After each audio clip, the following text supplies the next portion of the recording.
오늘도 놓치지 말고 꼭 알아야 할 뉴스를 준비했습니다. 스픽스가 콕 집어주는 뉴스 스콕스. 저는 시사평론가 김성환입니다. 김민아입니다. 네.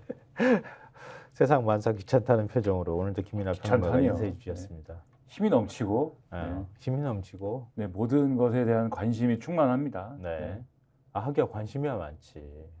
그죠? 관심이야 많은데 네. 만사가 귀찮아.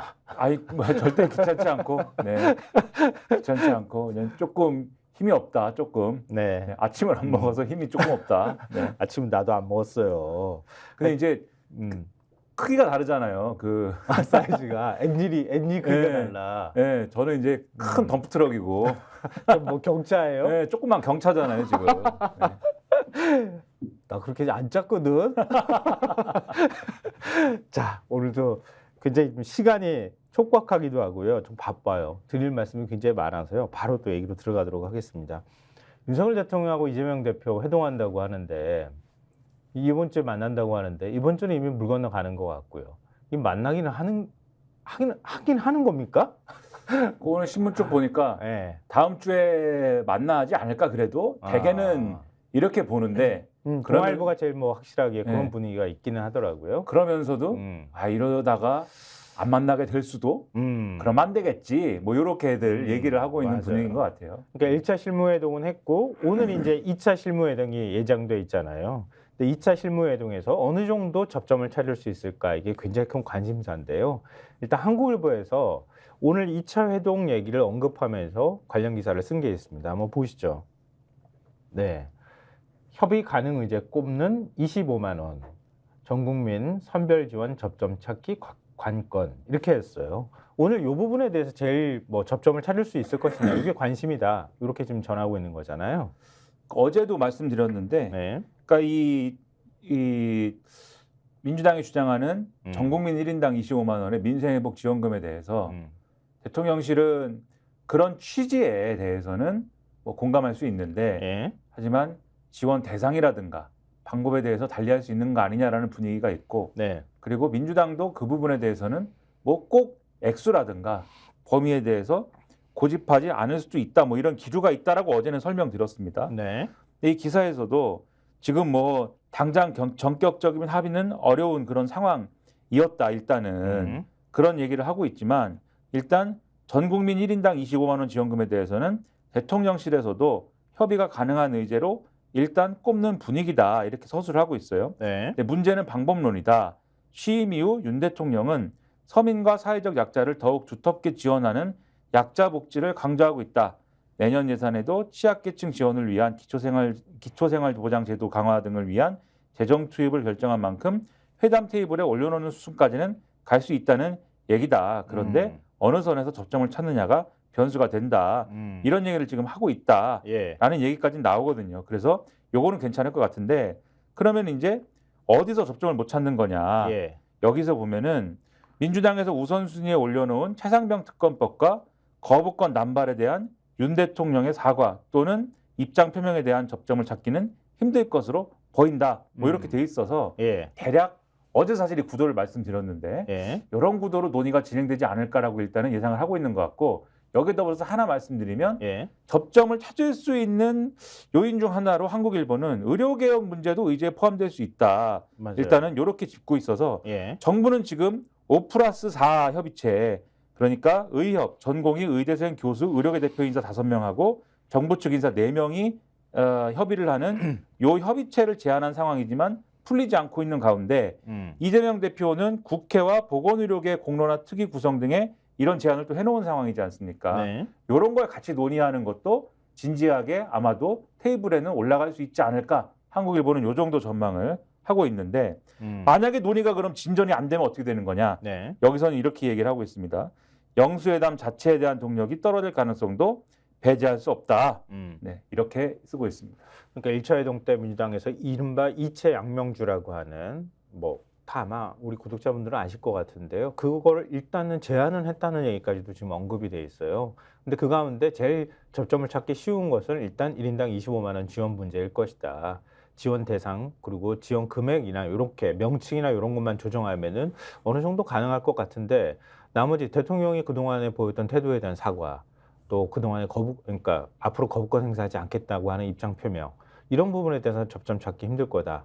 그리고 해병대 차장병 사건과 관련해서 대통령실이 잘 안 받을 것 같다. 이렇게 부정적인 인식을 좀 기사는 좀 담고 있는 것 같아요.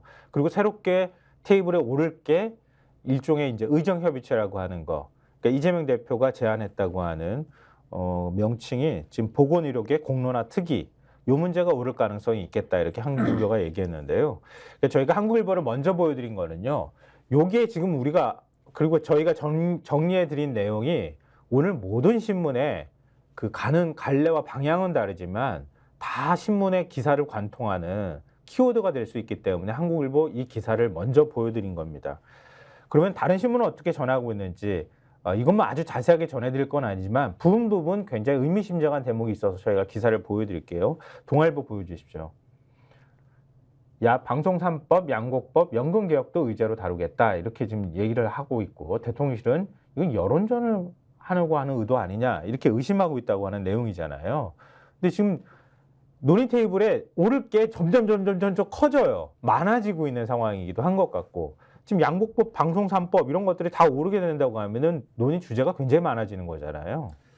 그렇죠. 이 기사에 써 있는 거를 이제 소개를 해드리면 지금 말씀드린 대로 방송 3법 그리고 최근 민주당 주도로 본회의에 직회부된 제2양곡관리법과 이 농수산물 유통 및 가격 안전법 등도 의제에 포함한다는 방침이다 이렇게 되어 있는데 네. 그리고 뭐와 같이 설명이 되어 있냐면 민주당은 이날 조국혁신당, 개혁신당 등 7개 야당과 함께 22대 국회에서 방송 3법 제2법을 최우선 과제로 추진하겠다고도 밝혔다 이렇게 되어 있고 방송 3법이 영수회담 의제로 떠오른 것에 대해서 대통령실은 부정적인 입장이다라고 쓰면서 이런 법안들에 대해서 거부할 사유가 당시에 충분히 있었는데 야당이 여론전을 벌이려는 의도 같다라고 얘기를 하고 있다라고 지금 쓰고 있습니다.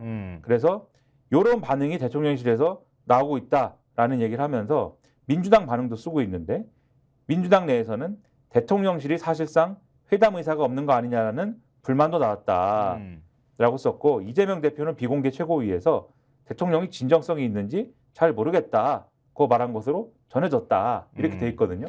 네, 제가 의미심장하다고 한 게 그 뒤에 나오는 대통령실 관계자 코멘트잖아요. 그러니까 대통령 관계자가 동아일보 기자하고 통화를 할 때 이렇게 얘기를 했다 그래요. 민주당이 거의 모든 의제를 안건으로 올리고 있는 상황이다.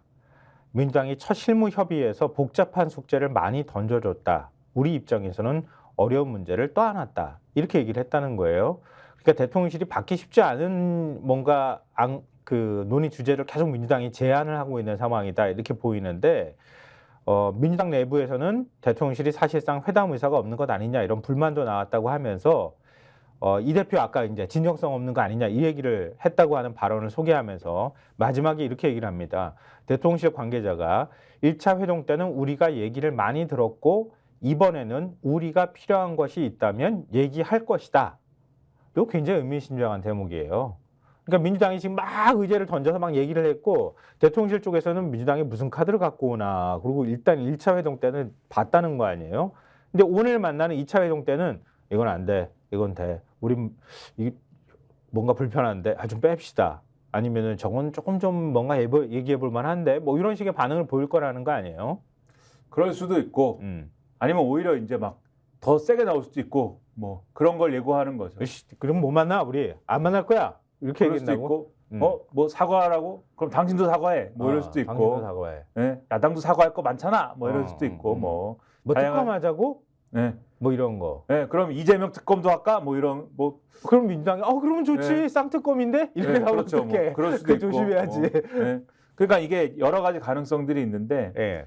근데 저는 이게 결국은 영수회담을 하고 이렇게 풀어가는 과정에서 민주당이 처해 있는 부담도 있다라는 걸 대통령실이 알아야 된다는 거예요. 제 생각에는. 왜냐하면 이 기사 내용 중에 결국 방송법이나 이런 얘기는 왜 나오는 거냐에 있어서 그러니까 민주당 외의 정당들이 지금 요구하는 바도 있는 거잖아요. 그렇죠. 민주당에 대해서. 예. 영수회담 하러 갈 거면은 우리 요구도 있는데 우리 요구도 좀 갖고 가시오. 이렇게 요구하는 바들도 있는 거잖아요. 네. 그런 움직임들이 지금 있는 거잖아요. 그래서 지금 예를 들면은 개혁신당이나 이런 쪽에서는 방송산법 제2법이나 이런 것들을 최우선 과제로 추진하겠다라고 목소리를 크게 내고 있는 게 네. 그런 맥락이 지금 있는 거잖아요. 꼭 그거를 겨냥해서 하는 건 아니지만 그리고 이 법들이 필요해서 추진하는 것이기도 하지만 그런 얘기들을 근데 이 얘기는 영수회담에서는 얘기 안 할게요. 그냥 처음부터 밀어넣기도 어려운 것이고 그러니까 대통령실에서 시간을 끌면 끌수록 의제를 명확히 하지 않으면 않을수록 그런 건 더 늘어날 수밖에 없는 거거든요. 민주당 입장에서는. 네. 그리고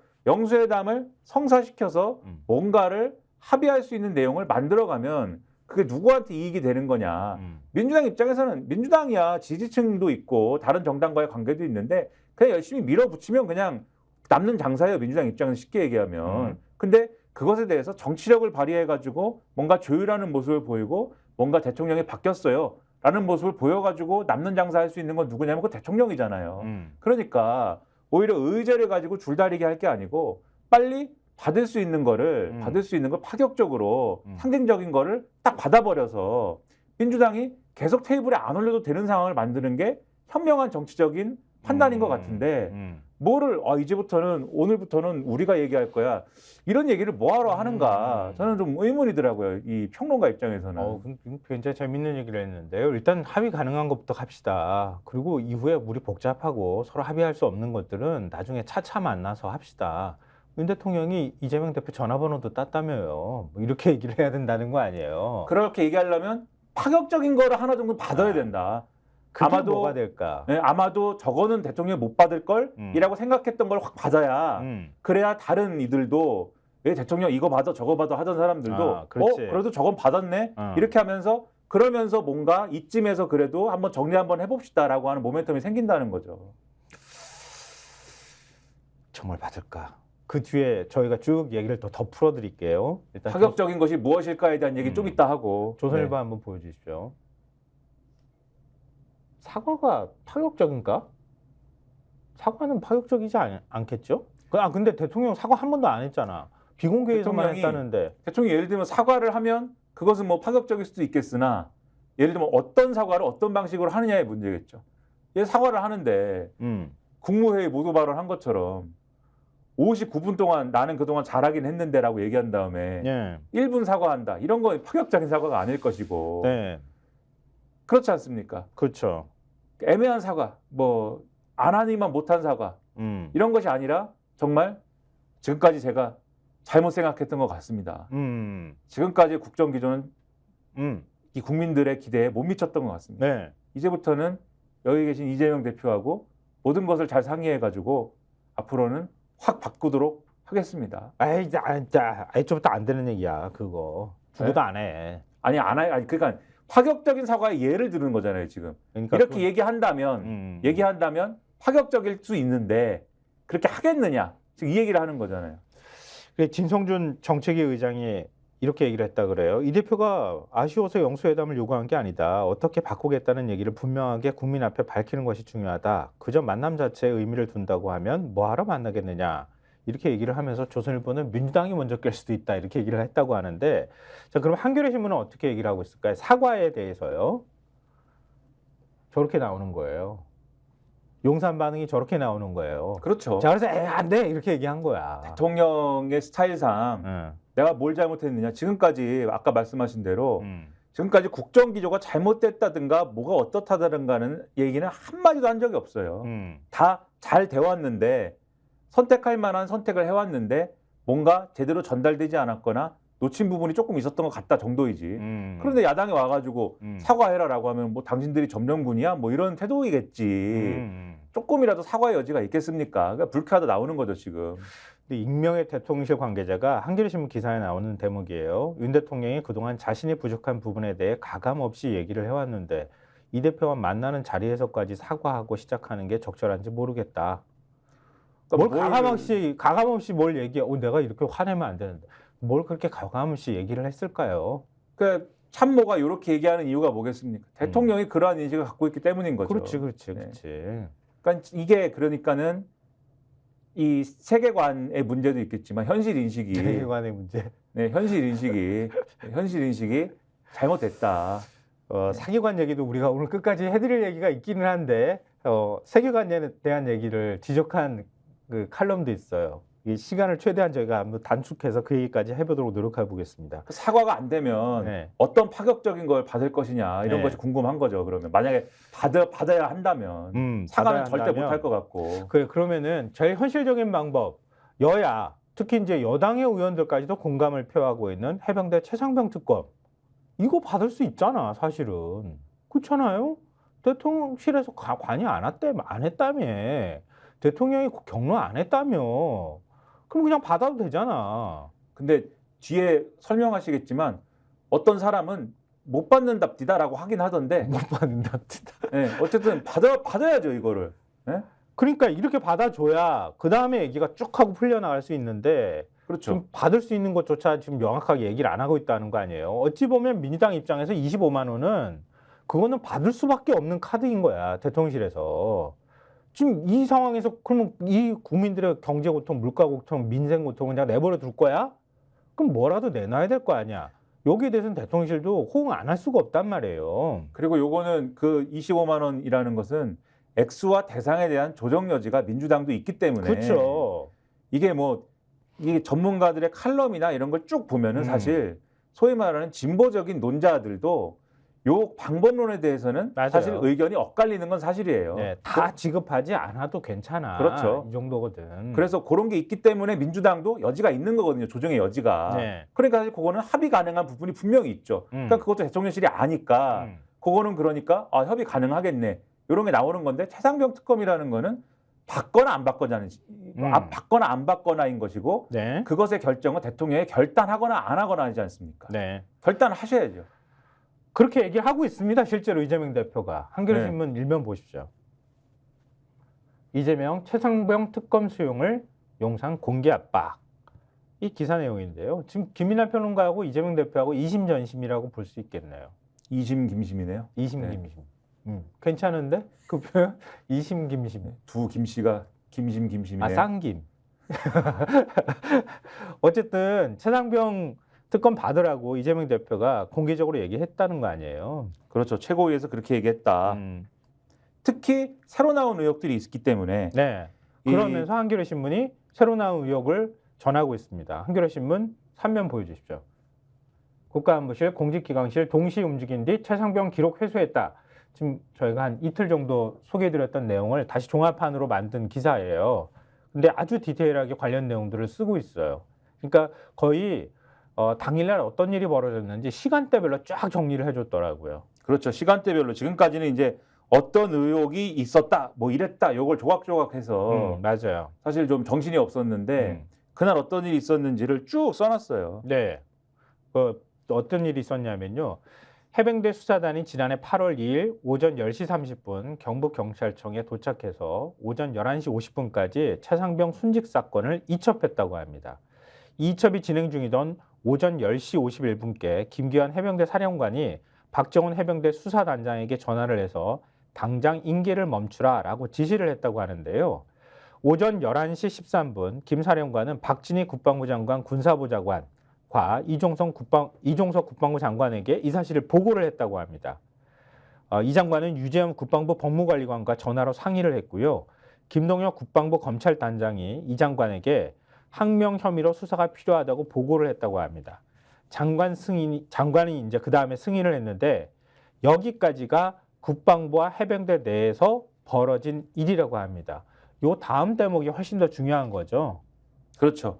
오전 11시 50분이 되면 이제 이첩이 마무리된 뒤인데 그때부터 대통령실이 등장하기 시작했다는 거예요. 일단 그러니까 해병대 검찰단이 경북경찰청에다가 사건을 이첩을 했어요. 그러니까 박정훈 대령 이 수사단장이. 그치, 수사단장이. 네. 해병대 수사단이 이첩을 했는데 네. 중간에 해병대 사령관이 거이첩하지 마라고 지시를 했고 그것에 대해서 국방부도 하지 마라고 했는데 이첩을 그냥 강행을 하는 그런 모양새가 보이니까 여기에 대해서 야 그거 안 돼 항명이야 이런 상황이 벌어졌다는 거죠. 그 상황에서. 그러니까 거의 이거는 그동안에 이종섭 장관 측이나 공식 라인에서 밝히는 그 사건 개요인 거예요. 그렇죠. 이게 지금 설명드린 게. 근데 요 이후나 요때 어떤 일이 벌어졌는지를 이제 상세하게 그 다음에 이제 적고 있는 거잖아요. 그렇죠.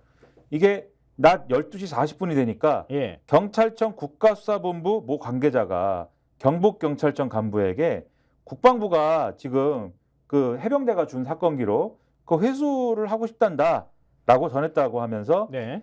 앞서 보신 유재은 국방부 법무관리관 전화번호를 주더라는 겁니다.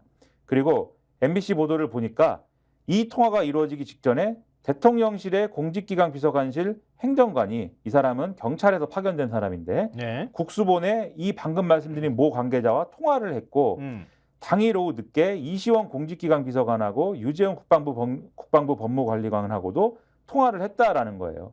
그러니까 대통령실에 있는 사람들이 국수본 관계자하고 그다음에 국방부 법무관리관하고 통화를 막 하고 이 국방부 법무관리관하고 통화한 이후에 경찰 관계자가 다시 경북경찰청에 통화를 해서 국방부의 사건 기록 돌려줘야 돼. 이렇게 얘기를 했다는 거고. 그러니까 어쨌든 대통령실이 개입했다. 그렇죠. 그리고 대통령실 소속의 국가안보실도 낮 12시 50분께 휴가 중이던 임종두 국가안보실 2차장이 해병대의 김계한 사령관에게 전화를 했다라는 거고요. 그러니까 다시 한번 얘기하면, 왜냐하면 들으시는 분들이 때문에 이해를 좀 더 돕기 위해서 말씀드려야 될 것 같은데, 오전 11시 50분에 이첩이 다 마무리됐어요. 되고 난 다음에 12시 40분께 국수본이 경북경찰청에다가 연락을 해.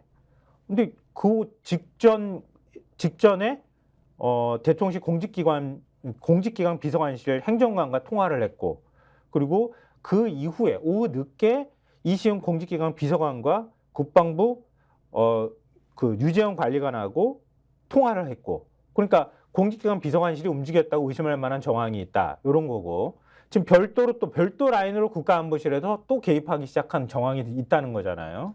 그렇죠. 국가안보실의 경우에는 낮 12시 50분께 임종두 국가안보실 2차장이 휴가 중이었는데 해병대 김계한 사령관에게 전화를 했고, 또 오후 3시 56분에도 5분 정도 통화를 했고, 그리고 김계한 사령관이 오후 4시 13분에 임종두 2차장에게 전화를 건 흔적도 있다.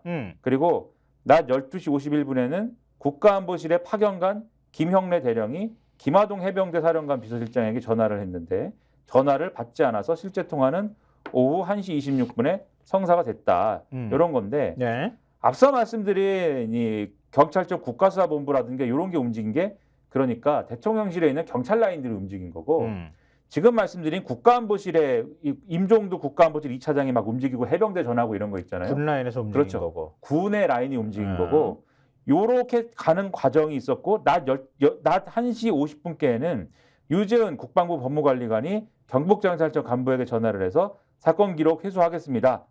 이제 국방부가 경북경찰청한테 전화를 하는 거죠. 네. 사건 기록을 회수하겠다, 이런 의사를 밝혔는데, 이 시간은 앞서 말씀드렸듯이 대통령실 공직기강 비서관실하고 국가안보실이 막 움직인 후였다라는 겁니다. 그리고 그날 저녁 7시 20분에 국방부 검찰단이 경북경찰청을 방문해서 실제로 사건 기록을 가져간 거고, 동시에 군검찰이 박종훈 대령을 집단 항명 수괴 혐의로 입건을 했고, 곧 저녁 8시 40분께 김계한 해병대 사령관이 박정훈 대령에 대해서 보직해임 심의위원회를 개최하는 등의 이런 결정을 하는 등의 모든 일이 일사천리로 진행이 됐다라는 겁니다.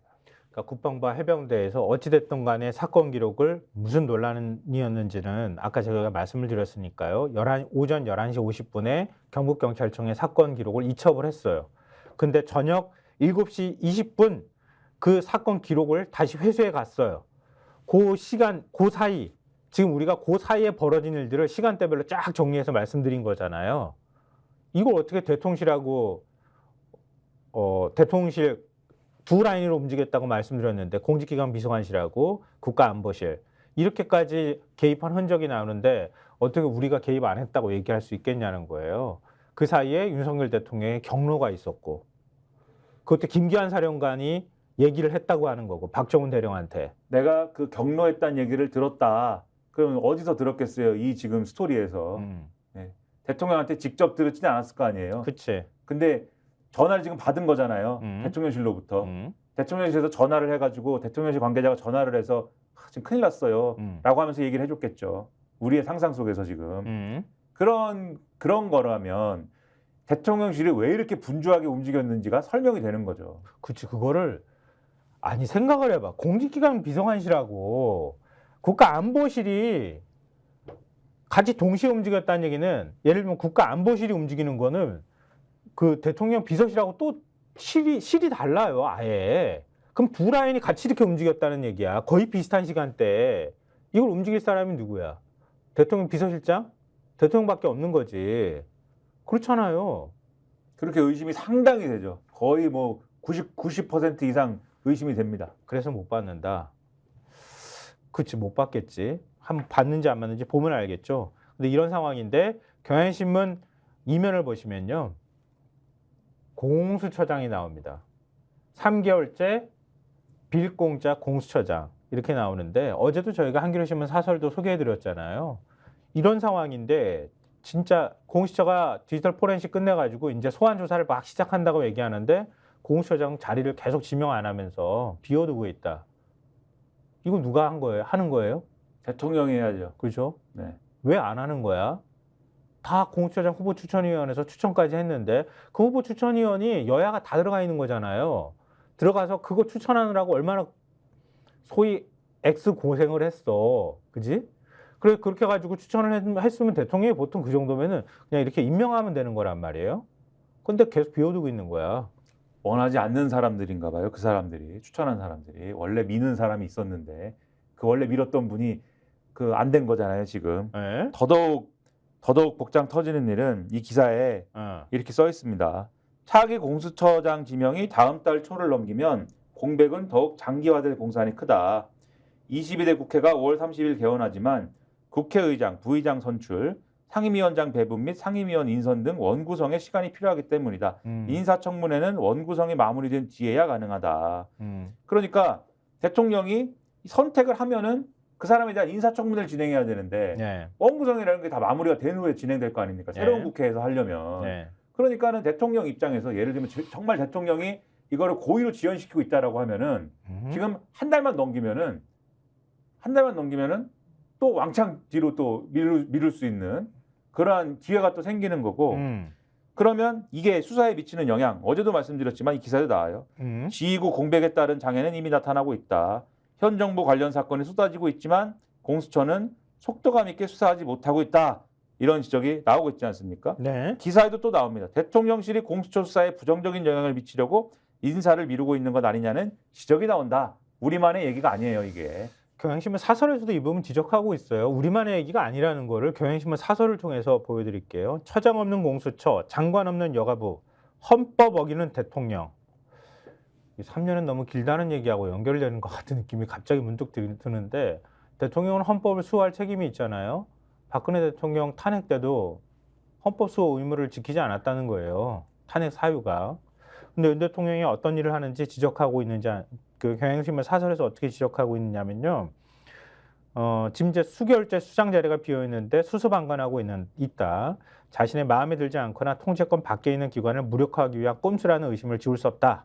그러면서 공수처 이 지도부 공백 상태가 3개월 넘게 이어지고 있는데 공수처는 해병대 최모상부형 사망 사건 수사 외압 의혹과 관련해 대통령실 등을 상대로 수사를 진행하고 있다. 윤 대통령이 검찰총장 재직 당시 발생한 고발 사주 사건, 전현희 전 국민권익위원장에 대한 감사원의 표적감사 의혹 사건도 수사도 공수처 몫이다. 현 정부 들어 고삐가 풀린 검찰을 제어할 곳은 공수처가 유일하다. 그런데 공수처장은 계속 지금 그 임명을 대통령이 뭉개고 있는 상황이다. 그러면 살아있는 권력을 상대로 한 수사를 약화시키려는 의도로밖에 볼 수가 없다.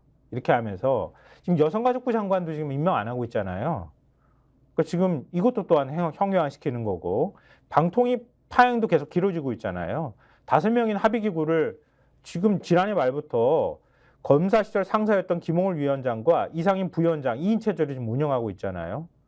그런 방통위가 YTN도 민영화시켜버렸잖아요, 지금. 이 뭐야? 그러면서 경향신문이 얘기합니다. 공무원 인사는 대통령의 권한이자 동시에 의무이다. 처장 없는 공수처, 장관 없는 여가부, 2인 방통위는 헌법을 무시하는 행위다. 공수처법, 정부조직법 등에도 저촉된다. 윤 대통령은 입으로만 법치주의 운운하지 말고 적임자를 찾아 공석 중인 정보기관 수장과 고위공무원 임명 절차를 즉각 진행해야 한다.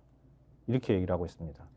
대통령이 원하는 적임자가 있는데 못하게 해서 안타깝습니다. 여기서 써 있어요. 여권이 밀던 김태규 국민권익위원회 부위원장이 포함되지 않자 윤 대통령은 지명 절차 자체를 뭉개고 있다라고 써놨어요. 이분이 아니면 믿을 수가 없나 봐요. 공수처처장은 다른 사람이 하는 것을 믿을 수가 없나 봐요. 자기가 해봤으니까 수사. 그러니까 항상 계속 이거 보수신문에서 얘기하는 거예요. 그렇죠. 수사해봤으니까 저러는 거야. 수사해봤으니까 저러는 거야. 그렇죠. 제가 뭐 어제도 그렇고 신문 계속 읽다 보면은 검찰 인사 얘기 나오고 이러잖아요. 요새 서울중앙지검장을 뭐 박군이 많이 송경호를 지금 어디 뭐 좌천시키려고 그러다 말았다는 등, 뭐 도이치모터스 사건을 뭐 수사하려고 하니까 소환 조사하려고 그러니까 못하겠다는 등, 뭐 별의별 얘기를. 옛날에는 사실 넓은 의미의 자기 사람 아니었습니까 다? 자기 사람이었거든요. 넓은 의미의. 그치. 그걸 또 세분화시키면 뭐 자기 사람 아니라고 하는 것도 있는데 아무튼 다 뭐 같은 그 윤석열 사단 뭐 이래가지고 같은 뭐 그 출신들 사람이잖아요. 결국은. 그러니까 법률수석 만든다는 거 아니에요? 뭐 그렇게 얘기를 하고 있는데 이렇게 다 못 믿으면 어떡해요? 근데 보니까 검찰총장 이름이 뭐더라? 이원석 총장. 아 그렇구나. 네. 그 사람이 총장이긴 맞아요. 하여튼 가끔씩 나와서 네. 딱 대통령한테 입맛에 맞는 얘기만 하고 쏙 들어가대. 근데 못 믿나 봐요. 그러니까. 지금 검찰총장도 못 믿고. 네. 못 믿어요 이렇게 대통령은 수사기관 장들을. 왜 못 믿을까요? 국민도 못 믿는 거 아닐까. 하여튼 왜 이렇게 못 믿을까요? 네. 어떤 잘못을 많이 하셨기에? 해병대 최상병 사건과 관련해서 보도한 언론이 경향신문, 한겨레만 있는 게 아닙니다. 경향신문 일면 보십시오. 사단장님이 정상적으로 하라 하셨다. 이렇게 나와요. 사단장님이 정상적으로 하라 하셨다. 이 정상적으로 하라 했다는 게 뭐예요? 그날 임성근 해병대 1사단장이 그 해병대 최상병이 수색에 나갔던 당일날 밑에서 여단장이나 이런 사람이 지금 너무 비도 많이 내리고 지금 육군은 다 철수했다고 하는데 우리도 지금 수색 중단해야 되는 거 아닙니까? 라고 얘기했는데 사단장이 계속 하라고 지시했다는 거 아니에요? 그런 그렇죠. 관련 녹취록이 공개가 됐다는 거죠. 그렇죠. 그러니까 이 7여단장이 이 다른 사람한테 했다는 얘기입니다. 네. 다른 중령한테 했다는 얘기인데 네. 지금 뭐 비도 오고 이러는데 이 7여단장은 당시에 수색 현장을 방문해서 이 당시의 1사단장 예. 임성근 전 사단장을 옆에서 수행했던 것으로 알려졌다 이렇게 돼 있는 사람인데 이 7여단장이 이렇게 얘기했다는 거예요. 이모 중령한테 정식으로 지금 철수 지시를 하기는 상황이 애매해. 내가 사단장님께 몇 번 건의드렸는데 첫날부터 뭐 알잖아 이렇게 얘기를 했고 애들 강인하게 이렇게 해야지 이게 하루 이틀 갈 것도 아니고 첫날부터 사기 떨어지게 그러면 안 된다. 강하게 동기부여해야 한다. 지휘관이 그렇게 리더십을 잘 발휘해서 거기서 수색 정찰을 안 하더라도 작전 활동은 어쨌든 그 일대에서 하고 있는 것으로 그렇게 좀 해보자. 이렇게 얘기를 했다는 것이고 뭐 이런 식의 얘기를 쭉 하면서 그리고 이 사람들이 자기들끼리 통화를 하면서 7여단 작전과장과도 이 모중령이 통화를 한 내용을 공개했는데 뭐라고 하냐면은 사단에서 육군부대 철수했냐고 물어보셔서 철수했다고 하니까 너네는 어떻게 하냐고 하셔서 여단장 지시받고 저희는 정상적으로 하는 걸로 했다고 얘기를 했는데 작전과장이 이렇게 얘기하더라는 거예요. 여단장님께 방금 전화 왔는데 사단장님께서 옆에 계시는데 정상적으로 하라고 16시까지인가라고 하라고 하셨다.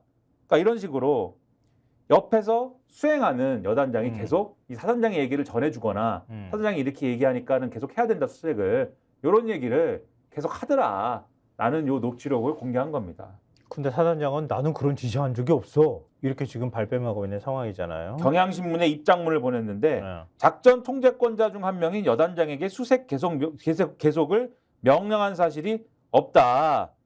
그리고 이 지난해 7월 18일 작전 종료 시점과 관련해 여단장이 마침 함께 위치하고 있던 본인에게 의견을 구했고 이에 본인이 의견을 제시했다. 예하부대 등 전체 상황을 고려한 상황평가 이후에 여단장이 작전 통제권자인 육군 54단장에게 건의해서 승인을 받아 결정했다.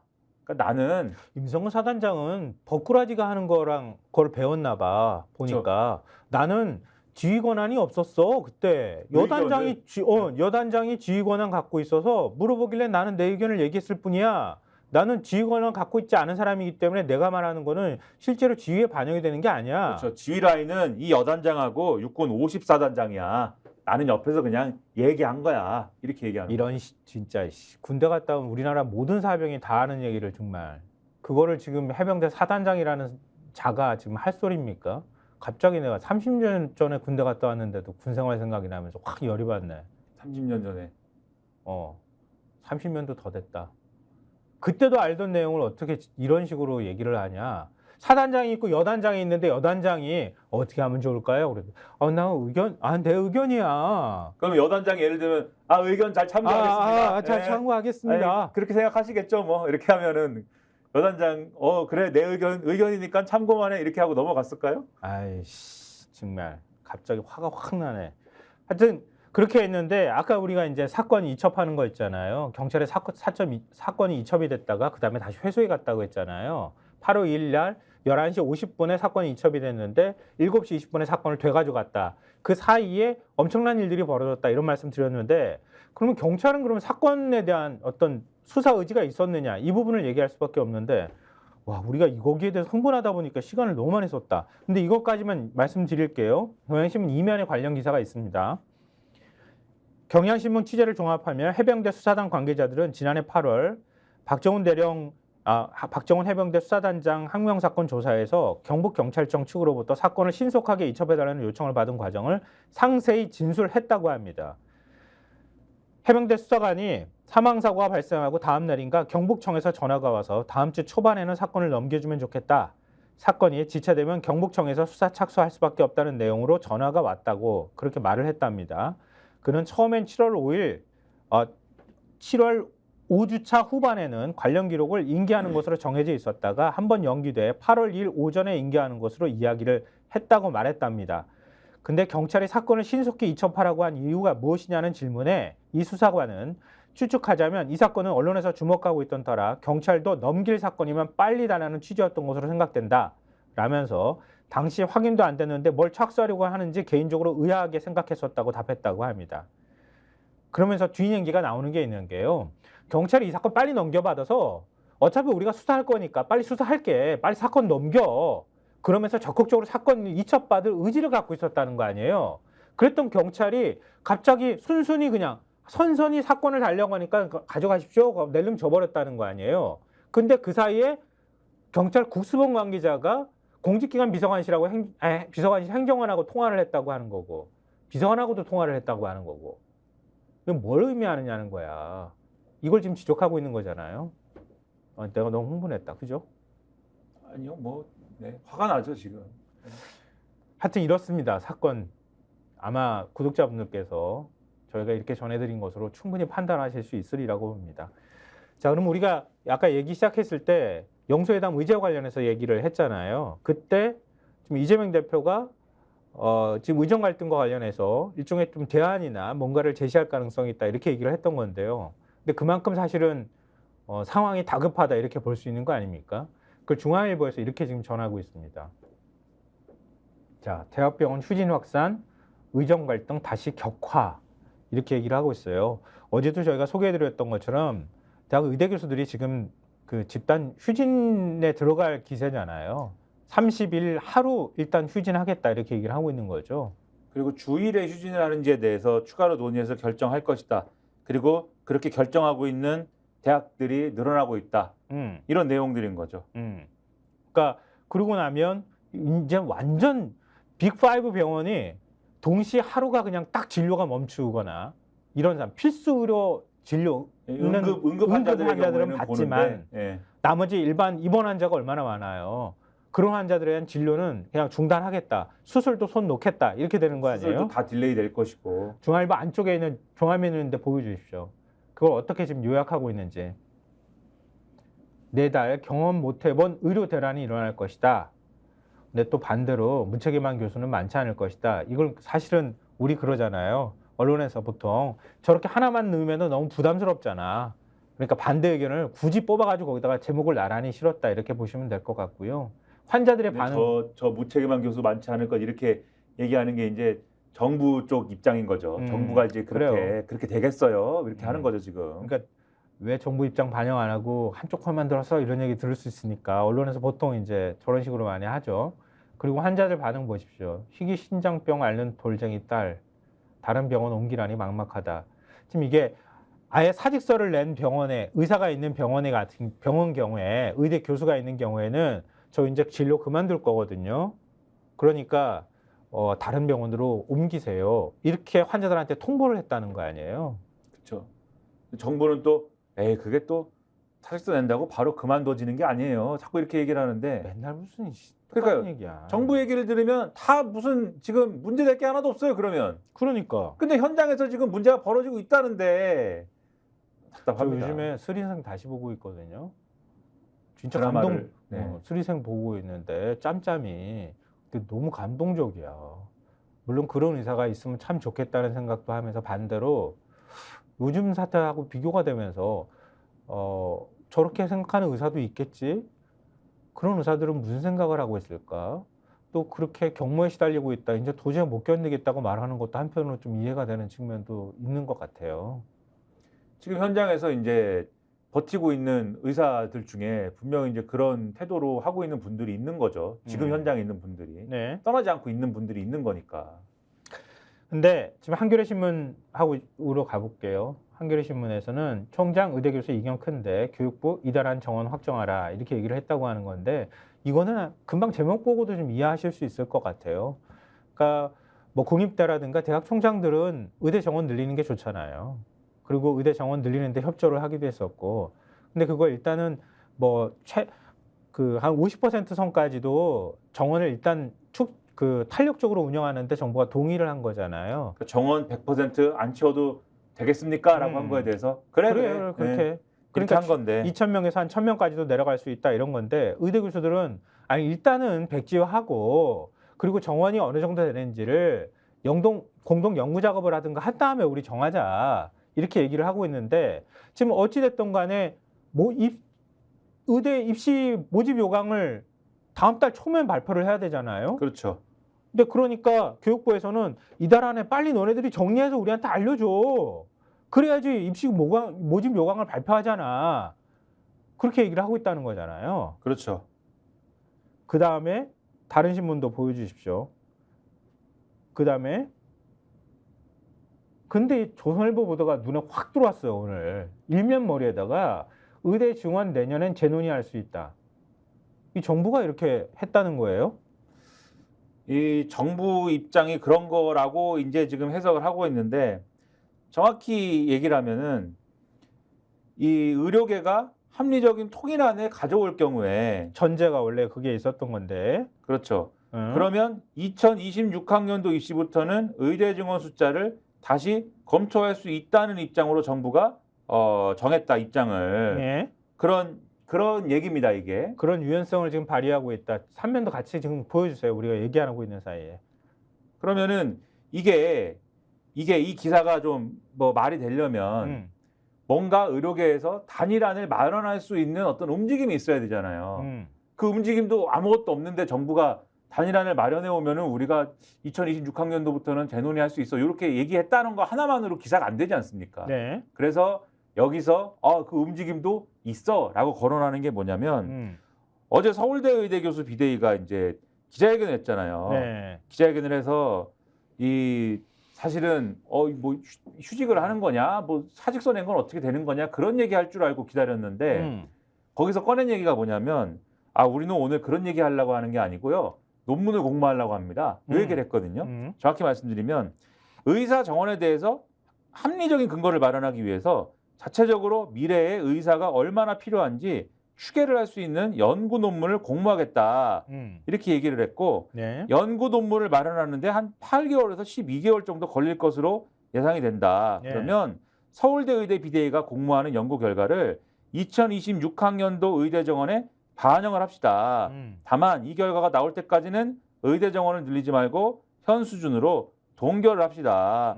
그리고 국민이 이 방안이 합리적이라고 생각하면 정부와 의사단체도 양보하고 이 결과가 나올 때까지 전공의와 의대생들도 복귀할 것을 제안합니다. 이렇게 이제 주장을 한 겁니다. 네. 정부는 지금 이 서울대 의대 교수 비대위는 우리가 요거를 공모할 테니까 일단 의대 정원은 동결합시다라고 이제 제안을 한 건데 네. 그럼 이 조선일보에 나온 정부 입장은 뭐냐면 여기에 쿵짝을 맞추면서 저걸 중심으로 단일화를 마련해 오면 그거 고려해 볼게. 근데 동결 아니고 올해는 2,000명 가는 거야. 올해 2,000명 가는 거야. 그건 양보 못해. 어려워 지금은. 동결 아니야. 근데 2026학년도는 그건 원점 제곱부터 해볼게. 그 지금 단일화를 마련해 오는 걸 전제로 이렇게 장단을 맞춘 거예요. 지금 조선일보 기사는. 그러면 이게 당장 드는 생각이 지금 뭐냐면 그러면 저 서울대 교수 비대위의 안에 대해서 의료계의 공감대가 이루어지는 거야? 일단 이게 첫 번째로 의문이 들잖아요. 경향신문의 사설에 이렇게 써 있어요. 경향신문 사설에 이제 제목이 교수 셧다운 정부 부대책 환자를 위한 나라는 없다 이렇게 돼 있는데 이 지금까지 의료계에서 중재안을 내놓은 건 방금 말씀드린 그 논문 공모를 제안한 서울대 의대 비상대책위가 유일하다라고 되어 있는데 네. 근데 이 설명을 한 게 방재승 서울의대 비대위원장이거든요. 예. 이렇게 얘기를 합니다. 전공의 의사단체와 합의한 제안은 아니다. 솔직히 어떤 안도 의사단체 전부와 합의될 것 같지 않다. 이렇게 얘기를 했다는 거예요. 그러니까 네. 이 제안한 사람도 이게 합의가 될 거라고 믿지 않아요, 사실. 그런데 정부는 지금 조선일보 기사에 의하면 단일안이 되면 내가 그거 고려해서 2026학년도에 반영하겠다. 한겨레 사설 제목 사직 휴진 앞장선 서울대병원 공공성 책무는 이전나인데 여기에 대해서 이 주장한 거에 대해서 이렇게 평가를 해놨습니다. 비대위는 전 국민을 대상으로 과학적인 의사소 추계 연구 논문을 공모하자고 제안했다. 연구 결과가 나올 때까지 1년간 의대 증원을 중단하자는 데 무게가 실린 제안이다. 이들은 이전에도 해외 공신력 있는 기관에 분석을 의뢰하자는 황당한 제안을 내놓은 바 있다. 이제 와서 원점 재논의를 하자는 것은 사태 해결에 아무런 도움이 안 될 뿐더러 국민이 원하는 바도 아니다. 어떤 의료기관보다 의료 공공성과 사회적 역할을 중시해야 될 책무를 지니고 있는데 지금 이제 휴진을 강행하고 그다음에 그러한 것들을 다른 대학병원에 영향을 미치고 있는 이런 사태에 대해서 어떻게 봐야 되느냐라는 의문을 한겨레는 또 제기를 해요. 그러니까 이런 상황들이 물론 평가는 서울대 의대 교수 이제 비대위가 하는 것에 대해서 평가는 다양할 수 있겠지만 과연 이게 정부가 여기에 장단을 맞추면 지금 조선일보가 보도하는 것처럼 정부가 유연해지는 어떤 계기가 되는 거냐. 지금 이 보도나 사설의 톤을 보시면 전혀 그런 가능성은 닥터 스트레인지가 와가지고 미래를 여러 가지 고려해봐도 그거는 아닐 것이다라고 생각이 든다는 조선일보는 거죠. 같이 머리를 맞대고 국리를 하잖아. 이렇게 정부랑. 그렇죠. 네. 그러니까 저런 게 나온 거야. 국리를 했는지 아니면 자기들이 이렇게 생각하다 코치를 한번 준 건지 이건 모르겠지만 정부가 그렇게 지금 얘기를 했다는 거잖아요. 그걸 일면에다 올린 거니까. 유연해지기로 했대잖아요. 먼저 코치를 한 다음에 해 이렇게 해서 정부가 알았습니다. 그래가지고 쓴 건지 뭐 모르겠지만 하긴 아마 정치하는 대통령도 딱 그렇게 하고 있던 그렇게 기사를 쓰던데 윤 대통령이 바로 받아주고 말이야. 뭐 그러던데 2,000명은 합리적이고 과학적인 숫자라면서요. 4월 2일 대통령 대국민 담화에서 한 말이에요. 근데 합리적이고 과학적인 숫자를 왜 이러는 거야? 대체 다 근거가 있어서 한 일인데 너희는 왜 그러냐? 그거 이렇게 말씀하셨는데. 통일안 만든다고 하는데 그러면 올해 대학 입시 보는 애들은 그러면은 한 1,000명, 1,500명 정원으로 입시 보고 그러면은 2025학번이 되는 거죠. 2025학번은 의대 학생들이 바글바글 하는 거야. 근데 그 다음에 서울대 의대에서 조정안이라고 뭐 내고 뭐 얘기해가지고 자 그러면 500명으로 줄입시다. 이렇게 하면 그 다음에 홀쭉해지는 거야 사실. 이게 뭐야? 그래서 의문입니다. 어떻게 되는 거냐. 사실 오늘 벌써 마무리할 시간이. 전해드릴 재밌는 얘기들이 있었는데. 너무 아깝다. 오늘은 진짜 반쪽만 저희가 전해드렸는데요. 일단은 시간에 딱 하나만 제가 얘기할게요. 아니 이거는 그냥 어중간하게 하면 안 되고 일단 의제로 영수회담 의제로 오를 것에 대한 마무리만 우리가 딱 해드릴 수밖에 없을 것 같아요. 조선과 한겨레 신문 사설 말씀드리는 걸로 마무리하면 어떨까 싶어요. 그러니까 이런 의제와 관련해서 조선일보하고 한겨레 신문은 사설에서 어떻게 쓰고 있는지 말씀드릴게요. 한겨레 신문 사설 보시면요. 윤이 만남 민생 특권 방안 모두 열어놓아야 이렇게 지금 사설을 쓰고 있거든요. 그러니까 지금까지 저희가 말씀드렸던 내용들을 다 이렇게 했는데 한겨레 신문은 해법은 의외로 멀리 있지 않다. 왜 이번 만남이 불가피해졌는지 다시 헤아려 보는 것이다. 윤 대통령은 집권 이후 2년간 야당과 협치 없이 일방적인 국정 운영을 강행했다. 그 결과 총선 참패했다. 윤 대통령이 완고한 거부 의사를 졌고 회동을 먼저 제안한 것은 이번 총선에서 나타난 민심에 따르겠다는 것이 아니냐. 이렇게 쭉 윤 대통령이 이 대표에게 의제의 제안을 두지 않고 이야기를 나눠보자고 먼저 말했다고 하는데 그러면 산적한 얘기들이 굉장히 많으니까 다 열어놓고 얘기해라. 이렇게 얘기하는 거잖아요. 한겨레 신문이. 그렇죠. 근데 한겨레 신문 핵심 포인트는 대통령실이 야당 제안을 자꾸 취사 선택하려고 해서는 안 된다. 그래서 의제 선정 문제로 신경전 벌이다가 회담 자체가 무산되면 안 된다. 이런 거에 가깝거든요. 네. 그러니까 대통령실이 태도를 바꿔야 된다. 그게 총선 민의이기도 하고 이런 얘기인데 조선일보의 경우에는 윤 대통령과 이재명 대표가 만나는데 의제를 정할 필요가 있느냐라는 게 사설 제목이고 예. 의제를 정하지 말고 그냥 만나라. 그러니까 민주당이 꼬치꼬치 뭐 다 이 테이블에 올려갖고 그렇게 할 필요 있느냐. 만나는 게 중요한 거 아니냐. 사실은 뉘앙스가 그렇죠. 행간이 완전히 반대인 거고 이렇게 얘기하는 것에 일단 만나는 행위 자체가 더 중요하니까 그렇죠. 다 올려놓고 일단 만나서 얘기해. 네. 그 다음에 좀 깨지더라도 하여튼 그 다음에 또 그걸 생각하면 되는 거잖아. 그렇죠. 일단 만나는 게 굉장히 중요해. 조선일보는 그렇죠. 그렇게 얘기하고 한겨레 신문은 만나는 이유가 뭐야? 결국 국정 방향 바꾸고 윤 대통령이 태도 변화를 하라고 국민들이 총선에서 표로 선택을 한 거니까 윤 대통령 어떤 방식으로든 수용하는 쪽으로 만남을 가져야 해. 의제도 그렇게 가져가는 게 좋겠어. 이렇게 얘기하고 있다는 거죠. 네. 알겠습니다. 여기서 장성철 소장이 네. 김성환 그만해라고 지금 말씀하셨어요. 알았어요. 그만할게요. 네. 전 지금까지 시사평론가 김성환이었습니다. 제 앞에 김민아였습니다. 고맙습니다. 너무 제가 홍보를 정치권색. 예. 다시 제가 말씀드리죠. 예. 구독, 좋아요, 사랑입니다. 예.